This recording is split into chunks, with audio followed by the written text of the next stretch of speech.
Today, on The Real Bottom Line, we have the privilege of speaking to a real pioneer in the Canadian IT industry. For 35 years, he has been distributing and inventing innovative IT solutions across Canada. We're going to talk about personal blocks versus world blocks, how to build an ecosystem of opportunity, and how to build a successful, sustainable business.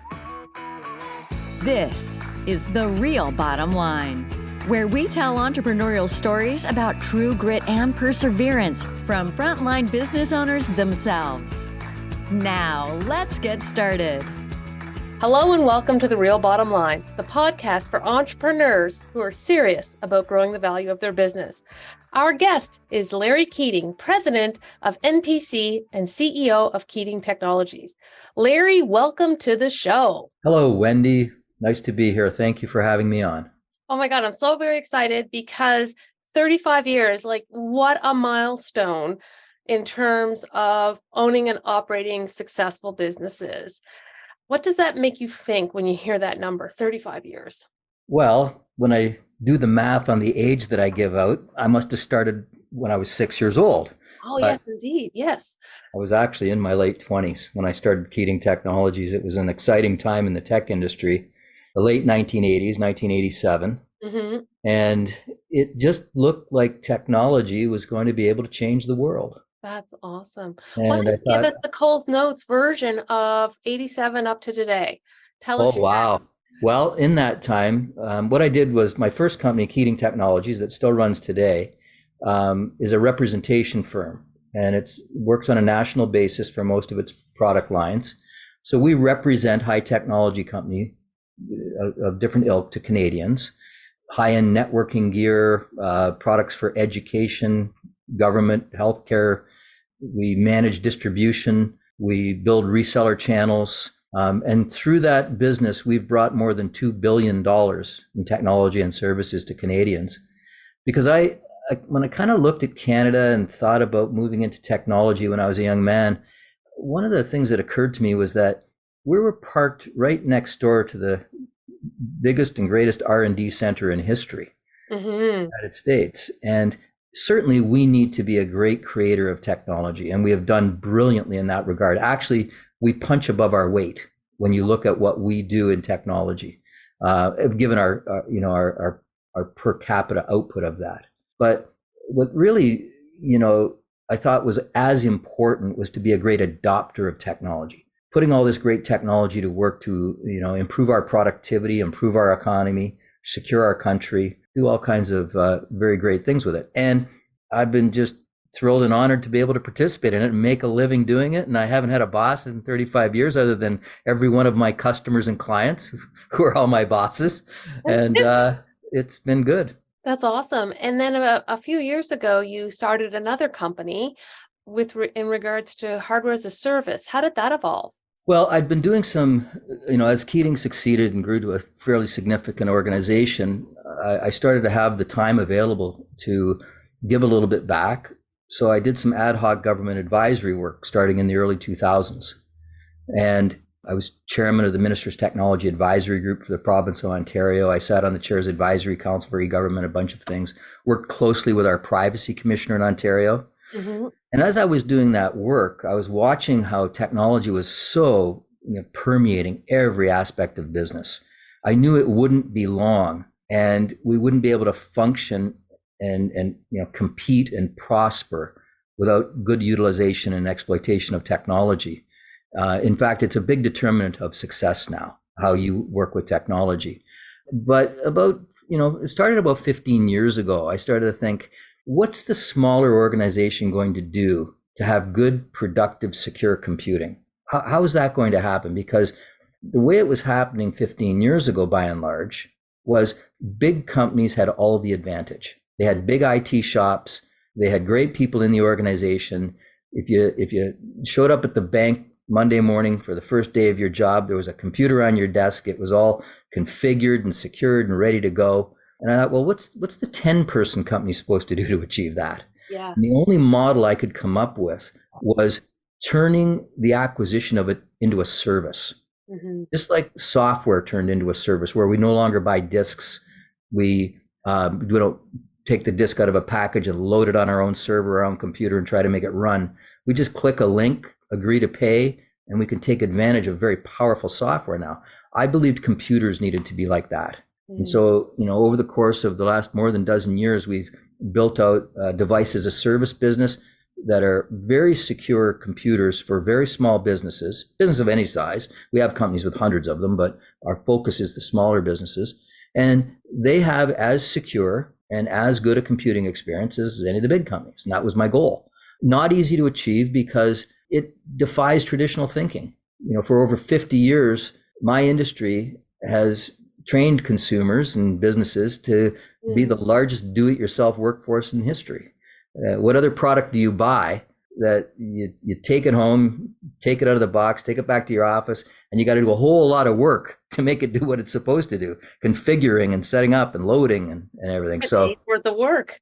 Yeah, when you're fighting that ingrown notion, it's a change of a way of doing something. So but it's been fascinating and interesting. The outcomes have been everything I'd hoped for, but it still surprises me that businesses are, even smaller businesses where they don't have a lot of background in tech, still reluctant to embrace a new idea, even though on its face it may make sense to them, because they don't see a lot of other people doing it yet. They might not do it.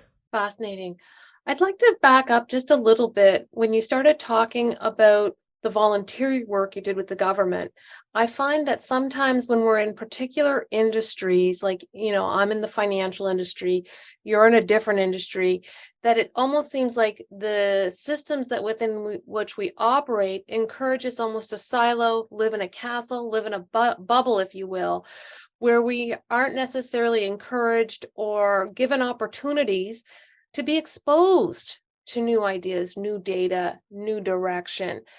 What would you say to business owners? Like you kind of bucked the trend and went and did all this volunteer work, but in the end, it actually was the genesis of a really good business idea. Yeah, it's about, getting out of the rut you run in. Yeah. That's like, I've been running Keating since the late 80s. Did it as a young man. I don't have a university education. I was high school graduate. And I always looked, maybe because of that, for a little bit more exposure to big things and how they're done. Now, I also was just being altruistic about it. I felt like it was, my abilities, gave me the opportunity to give back a little bit, and share my knowledge. But it was an interesting outcome because it not only gave me a different perspective. I know we often demonize government and, like they never get anything right, and, the politicians and everything. But what I actually found was there's a lot of really good, smart people hard at work, extremely difficult mechanism of change. Yep. And you can learn a lot from that. And some of them were very effective at making change in their own way. And we don't feel it as much as we'd like to sometimes, but I got to observe that from the inside. I sat in the boardroom meetings. I worked with premiers. I even worked with prime ministers, on strategies. And it was interesting to see how good their intentions were, but how difficult it was for the mechanism they were up against. And it's the same as us in small business. Right. We're up against these big, giant mechanisms that we're trying to figure out our way through, around, over, or under. And if you can pick up a little technique, but it was also just getting out of my comfort zone, going into something different once a week or 2 weeks or every quarterly meeting that I had. It got me out of my work, because one of the things that happens when you start a business is you get consumed. You get all consumed. Down into the day-to-day, man. Oh yeah, it eats you up. And so committing to something and going out and doing something is, I think it's stimulating, but it gives you the opportunity to see how other things work. Yeah, I think I really relate to that. I think of some of the business coaching programs I've joined that have entrepreneurs from all different walks of life, all different sectors, and I sometimes learn way more from them than the people in my industry. So I really relate to exposing yourself to new ideas. How did you force yourself out of your comfort zone? Because it's an easy place to stay. Like, what was the impetus to do that? Well, I don't know. That's an awful good question. I think it was just because I'm inherently a risk taker, and I like new things, right? When the opportunity came along, when I got asked to help out or serve on a committee, I've worked on hospital campaign cabinets. I'm currently on York University's campaign cabinet for a new campus they've built here in Markham. It's a little bit of sense of giving back, but it was also that it's in my nature, to want to be involved, to get involved with new things. And it was appealing to me that I was even asked, by the way. Fair I was kind of honored. So you get it, you get at it. A lot of people look at, well, it's not a good use of my time, right? I'm going to give those hours away, and I could be making those billable hours or building my business. But you're just not sharpening the saw, right? You're cutting and not stopping for a minute. The road to the answer isn't always necessarily a straight line, because you had great ideas that ultimately became very high revenue producing ideas. It's you can't say you would have had those if you weren't in those rooms. So that's right. When I designed the product that we sell at NPC, it's called a secure managed computer. So we provide all the security, and it's managed and monitored on the device. It's all provided as a monthly fee. Well, a lot of that came from meetings I had on something called the Chair's Advisory Council, which our privacy commissioner sat on, and other technology leaders. The head of technology for Ontario was on that group. We met every 90 days for 90 minutes, like clockwork, for 4 years. And I heard firsthand how legislation was evolving around privacy and around security and the requirements for companies. And it was a wonderful inside track to where things were starting to go. So I got direct benefit out of that, right? And that's I think something that folks might have a hard time buying into conceptually, because it's kind of, you get into this see a bear, shoot a bear scenario with your time, right? You want to go hardcore on just spending it chasing down that next big order.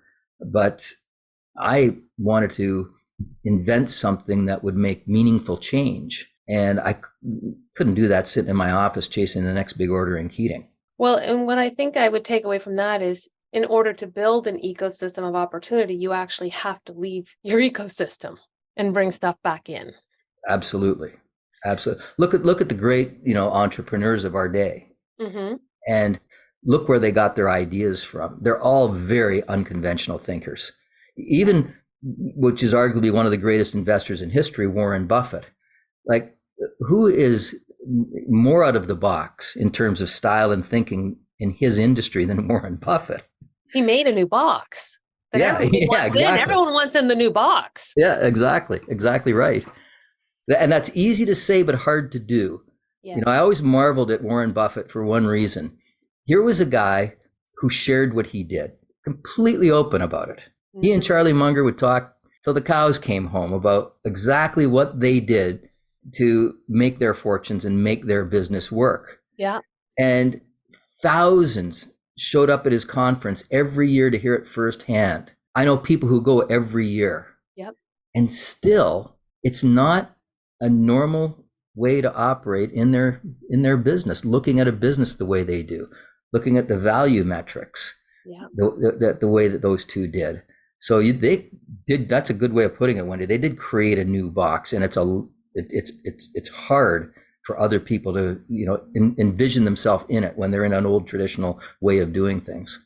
Absolutely. In the green one, we talked a bit about when we're building a business, and I mean, now you've got 35 years under your belt. One of the things you talked to me as business owners, some of the barriers we run into could be personal blocks, or they could be world blocks. Explain this concept to me. Yeah, I picked it up years ago. I'm a voracious reader. It's not unusual for me to have 2 or 3 books going at a time, and I've done it all my life. Just a thing. I love reading. And I'd like to give credit to the organization that introduced this idea to me, but it just doesn't come to mind. But the concept is this: when you're building something and doing something new, in almost any endeavor in life, if you break it down into 2 big categories, what are the things I can control and what are the things I can't? Yes. I may have some personal blocks. I may not have the experience in the business. I may not, have the work ethic. I may not have the capital. I may not have some of the things that I need. I got to take inventory of that and be realistic about my personal blocks. I find that because I've, done a lot of speaking on entrepreneurialism, I have a lot of folks will give me a call or come by my office and say, can you just tell me how you did it? And can you give me some pointers? And sometimes I detect that they're not quite right for the job. They got a lot of good intentions, but they really are not putting in the groundwork effort. And Lose 10 pounds in 2 days with this yeah, miracle drug. yeah, exactly. So those personal blocks are important to identify and know the things you can control. And then looking at the things you can't control. And what I find there is a lot of people that love to be in kind of an obvious denial. Now, don't get me wrong. Being in denial is really important to be an entrepreneur because that's how we change things. I was told by many people, Larry, nobody will buy a computer that way. Right. I was told by many people. But I had removed most of my personal blocks. Right. And I was prepared to change that world block. But a lot of folks go into a business and I find sometimes they haven't really surveyed the landscape. They don't really know who the competition is. One of the examples I use is if you're a software developer, you'd be very careful that a really big software company couldn't move sideways and eat your business. Microsoft can make a decision tomorrow to add another feature to the Office 365 suite that can kill an entire company. Well, we were saying earlier too, that's the same as what we're seeing with Facebook right now or Instagram and some of these popular social media sites. People have got their whole business delivery mechanism set up on these sites and then boom, changes overnight. Exactly. So know your world blocks too. Know what's out there and what could get in your way that you can't control. And be in obvious denial about it if you have to be, that you just, or you're going to ignore that and go in anyways, but at least know it's there. You're a very confident person, Larry. Did you start out that way? Another good question I don't get asked very often. Cast your mind back just a few years. Yeah. Larry, did you love your mother? We're not going that far back, Larry. Yeah. A little psychoanalysis here. I think there's a strong independent streak in me. I think it's always been there. I've always, not wanted to be the same, even when I was young. And so I think that's just part of my DNA. I don't think it's an essential ingredient for success in entrepreneurialism, by the way. I don't. The independence piece? Yeah. I don't think, being super extroverted is required. I'm a little bit of an extrovert. I don't think it's required to be successful. I know some very, staid, contemplative, you'd almost describe them as kind of slow moving thinkers and people who are really successful as entrepreneurs. Their meticulousness and their methodicalness has been the driver of their success in their business and company. I'll tell you, I have my moments. We all have our moments of insecurity and concern. Don't go into a business if you want to take it to a scale if you're not good at managing stress. Yeah. I would not advise it because it is inevitable. And some of us can manage stress and just kind of inculcate it into our physiology and learn to live with it and learn to turn it on and off. But you do have to have, for me, the level of confidence and even, sometime, to the point of, foolish confidence that I forge ahead. As I was building Keating, and we represented, some really significant product lines over the years. Like a lot of your listeners may not remember it, but we brought the Palm Pilot to Canada originally. I remember it. Yeah, a lot of people did. It was a game changer. I remember holding a Palm in the palm of my hand. The first time I met Donna Dubinsky and Jeff Hawkins, who invented it. We were at a trade show in Las Vegas. There was 22 people in Palm, and I just got the answers I needed to know that particular handheld was going to be a game changer. And, it was exciting. And I I said to my brother who was with me at the time, I said, it doesn't matter what it takes. I'm going to get that product line. It's going to be us for Canada. And I was incredibly bold about it. Yeah. And it worked. We put more than 1 million of those in Canadians' hands. It was kind of a legendary product. We had other products over the years that were bigger and more, and even some that I feel were as impactful, but I just happened to remember that one. And by the way, I was recently had an experience that I put up there with the first time I had a Palm in my hand and realized handhelds were going to be a game changer. That was, by the way, circa 1995. Yeah. I think in those years. The time before that was the first time I got on a rudimentary web browser. There was about 3,000 companies on the internet. Yeah. And my brother Bill said to me, we're going to register, who's been working with me for 35 years. He's my VP of Tech and Ops. He said, we're going to register our domain name called Keating.com. And I said, oh, okay, well, great. And he started telling me, I said, 3,000 companies on the internet, Bill. I said, what are we doing this for? Nobody will ever find us. And he said, you're a complete idiot. He said, that's completely counter to how all this is going to work. So, but I do remember that being on a web browser for the first time, holding the Palm in my hand, and then recently, the first time I got on Chat GPT. Yeah. Those are 3 moments when I recognized the landscape was going to change. And you have to think about that and then get bold.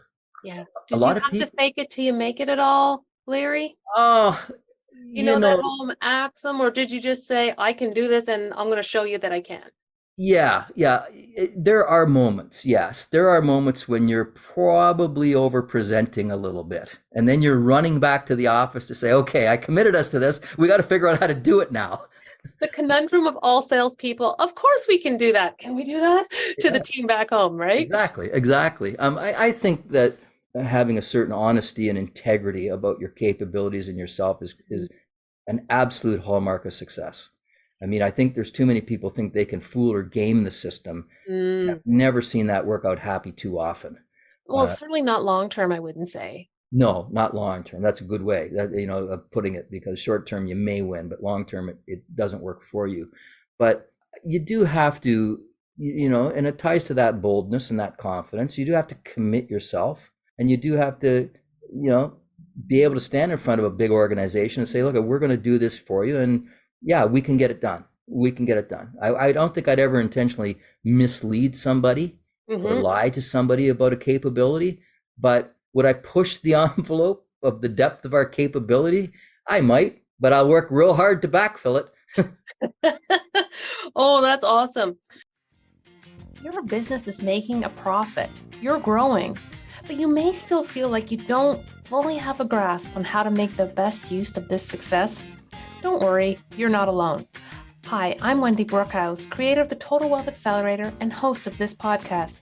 I've developed a quick and easy tool that will give you a detailed snapshot of where you're currently at in your business and wealth growth and how you can improve upon it. It's called your Financial Diagnostic Score. It's completely free and you'll instantly get the results. So head over to TotalWealthScore.com right now and see where you can focus to grow your wealth. Question for you. This is going to be a hard one, okay? I want you to cast your mind back 35 years. Yeah. And what is the one thing you know now that you wish you'd known then? Oh, get a job? No, kidding. You're unemployable, Larry. Let's just move on. Yeah, that's what I tell my wife. I said, the only reason I work so hard at this is I'm chronically unemployable now. What would I tell myself? Yeah, I think the one thing I'd want to know is that it's going to be hard, and don't let that part get you down too bad. Don't make that too big. It's just the thing. Yeah, it's going to be hard, and unless somebody's dying, don't worry about it. I mean, just let it go. But you get so serious about it, you get so intense, you get so invested in it. Yeah. There have been times when my house was on the line, right? Yeah. There have been times when we had to go back and refinance in a different way. Now, we've been very successful financially in terms of years of consecutive profit. But when I wanted to do some big things or take on a major product line, I remember when we did Gateway Computers. We built Gateway in Canada. Not a winner of the PC wars at the end of the day, but in their day, they were quite successful. We brought them to Canada. We sold tens and tens of thousands of their computers, but it was a different kind of deal for me that required significantly more capital to build their business in Canada, and had a better return at the end, which was nice. But it really drew me into a lot of intensity and anxiety that I could have done it without that. I don't think the outcome would have been any different. So it's kind of enjoy the ride a little bit more, get out above the anxiety and stress, and realize that you volunteered for this. You weren't drafted. That's awesome. Okay, you mentioned you're a voracious reader. I would like to know what your latest favorite book that you think I should read or any entrepreneur should read. Right. It goes back a few years. The one I'm reading right now is Bill Broder's Red Notice. Mm-hmm. And it's the story of him going into Russia and building the, largest, most successful multi-billion-dollar investment bank, and then how Putin kind of turned against him, and he's been kind of out there and pushed out ever since. Fascinating read, but I've read a lot of books on how to in business. I was a huge fan of Tom Peters. Who just on his email the other day said he's finally retiring. That was his final email. He's 80 now. He wrote brilliant books back in the day, In Search of Excellence, A Passion for Excellence. So I've read a lot of the very traditional books, but now I'm reading stuff with a bit of a storyline to it, almost a little bit to keep my imagination sparked. That, to have me see the larger world from a bit of different perspective. I've been extremely Canada-centric in my business, being a representative of technologies to Canada, even though I work with a lot of American and European companies in that regard. So that one has really caught my attention because it's almost written like a novel, although it's nonfiction, and it's a great read. You made me think of one of my favorite biographies was of Fred Smith, who started FedEx, and just how he had to break through conceptually. No one believed that anything could be done overnight, but he also had to be able to do that right from the get-go. So the capital intensity to build his hubs was right from the start. And it was just such a fascinating read. Tom Peters tells that story in his early talks about Fred building FedEx and how he had to, bet the farm at one time. He flew to Vegas to make payroll. He never learned gambling in his life. He got turned down by banks in Chicago. Those are awesome, inspiring stories for me. Now, by the way, the next book that Bill Browder wrote, which I got from my family for Christmas, was Freezing Order, and it's supposed to be it's almost a follow-on to Red Notice and that story. Just to circle back while I had that thought, but I love the early Fred Smith story, and I took a lot out of those books and those philosophies. I committed myself among the thousands of other people that will write him to write Tom Peters and tell him. I met Tom about a year or two before the pandemic. So that'll be going on 5 years now, at a group that John Wilson was always kind enough to invite me to, the CEO Global Network. And he got in fantastic speakers, and he was having Tom Peters in. I couldn't miss it. I had the fortune of shaking Tom's hand and saying what a profound impact he had on business, because he changed the way we look at business. He inverted the pyramid. He put the frontline worker at the top of the pyramid, the executive at the bottom. And I thought it was brilliant. And he made the case that companies that make great products, serve their customers well, have happy employees and productive work environments, they last. And there's a lot of that in my companies. Our average tenure in Keating Technologies is 16 years. Oh my goodness. So I know it's kind of crazy. I joke I got to stop feeding these guys cheese and these ladies cheese, but I don't think that's just it. But I spent a lot of time, I was a fan of Roger Martin's. Roger and I sat on a advisory council together. He wrote numerous books. He was the former dean of Rotman, a business school here in Toronto at the U of T. One of the books that I liked that he wrote was called Fixing the Game. Interesting parallel of how the NFL operated and what business can learn from that. And pretty interesting stuff. But Mavericks at Work was an important book for me way back. That's another 15, almost 20-year-old book, I would think now, because it talked about being an independent thinker and not accepting the norm, and how to break paradigms and turn them into businesses. I have two questions left, one of which I'm going to piggyback onto that. When it comes to independent thinking and being a maverick and going your own way, how do you know when to take the feedback from somebody and take it truthfully versus just following your gut? That's a great question. Now you're getting into the secret sauce.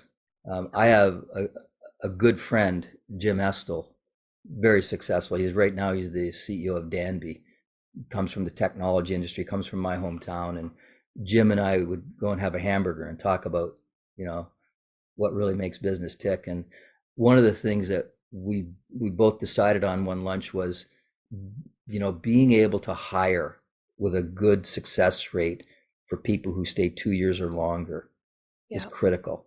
And I've got a few thoughts on that if you'd like them. But the second one was this issue of sitting in front of somebody. There's a lot of marriage counselors who have never been married when you talk to consultants, etc. Yeah. I'm a little mystified right now how the accounting firms, the big ones, who I do a lot of work with, and I love them all, don't worry, guys, the Deloittes of the world and the BDOs got into the cybersecurity business so quickly. Where they got all the cybersecurity expertise from? They didn't have a background. It's a governance issue, I agree, but they advise on that in a very meaningful and effective way. They've been able to make that work. But being able to listen to somebody give you advice or hear somebody talk about something and pick out those threads is one of the, I would say, 3 or 4 keys to success, because it can take you down some rabbit holes when the advice is not great. I think the first thing you have to do, if I may say, on that front, is judge people by actions, not by words. Yeah. When you're sitting listening to somebody, don't be afraid to ask the question, what have you actually done with this? Yeah. We were recently interviewing a marketing agency to do some work for us. And I said, this is all great. Proposal looks fantastic. I had a little bit of a feeling that their top skill in the company might be proposals. And Are they over presenting? A little bit. A little bit. And I asked them to give me the name of 3 companies that I could call that would say they'd done this before and it generated leads for them. And that was the end of the conversation. So it was still theoretical. That was the last we heard of it. So, and now in hiring, that other kind of key to success in growing a business is you're never, and this is from Jack Welch, by the way, you're never going to get 10 out of 10 of the things you want in a hire. Yeah.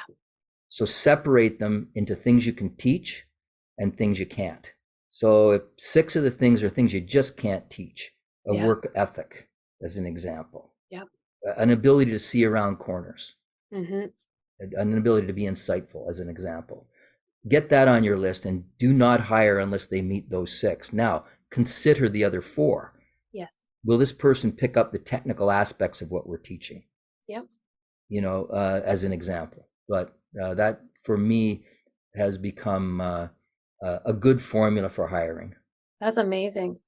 So Larry, we're coming to the end of our time here together. And my question for you now is 35 years in, and I feel like you still have excitement, energy, and you're still in the game. So tell me what gets you out of bed, or what about tomorrow? What are you excited about for tomorrow? Well, this is going to sound just incredibly naive and a little unbelievable, but I didn't just do this for the money. I got to say, the money's nice. I'm not giving it back. Fair enough. Yeah.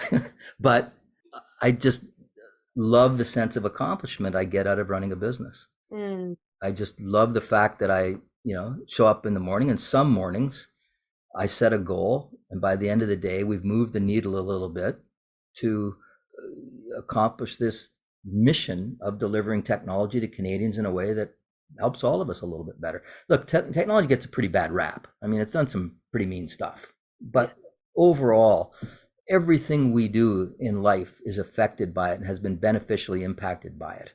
Healthcare, education, even entertainment, the way we work.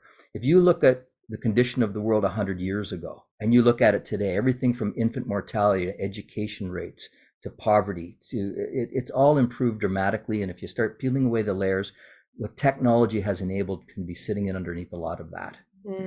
That's really inspiring for me. I actually, in one of my talks, I go back almost 200 years and I look at what the invention of the telegraph, what the invention of the transistor and the integrated circuit and what all these things did for us and where they're going to take us. Technology is incredibly powerful. What we can do today as a small business person is orders of magnitudes greater than what somebody can do. And at the price we can do it at. Oh, it's unbelievable. Yeah. And, compared to even 25 years ago, let alone 100 years ago, that's what gets me up. I mean, to be able to see that happen, like our outcomes on our NPC secure managed computers for our clients has been incredible. I'm the chief architect and way beyond my expectations for reliability and security and productivity, renewal rates. I mean, it's exciting. It's an enormous amount of work. If you aren't excited about it, you're not going to get it done. So it's a little ipso facto. If you are excited, you have success, and that success feeds your excitement. Hopefully you can get into that kind of positive cycle. Absolutely. Larry, thanks so much for your time today. And I want to say the real bottom line here today is go all in and enjoy the ride. Enjoy the ride. That's good advice. Hey, growth-oriented business owners, are you ready to take your business to new heights and connect with like-minded entrepreneurs? I would like to introduce you to the Elite Growth Community, your ticket to a world of learning, sharing, strategizing, and problem solving. Our monthly live events will bring together successful business owners just like you, who are making over 6 figures and have been in the game for at least 2 years. And the best part, your first event is absolutely free. So try it out and see if it's the right fit for you. And after that, for just $17 a month, you'll unlock unlimited access to our exclusive community where you can accelerate your business growth like never before. No commitments, month to month. Don't miss out on this amazing opportunity to join the Elite Growth Community at blackstarwealth.com/elite. Sign up today and watch your business soar to a new heights. That's blackstarwealth.com/ELITE. Hope to see you soon.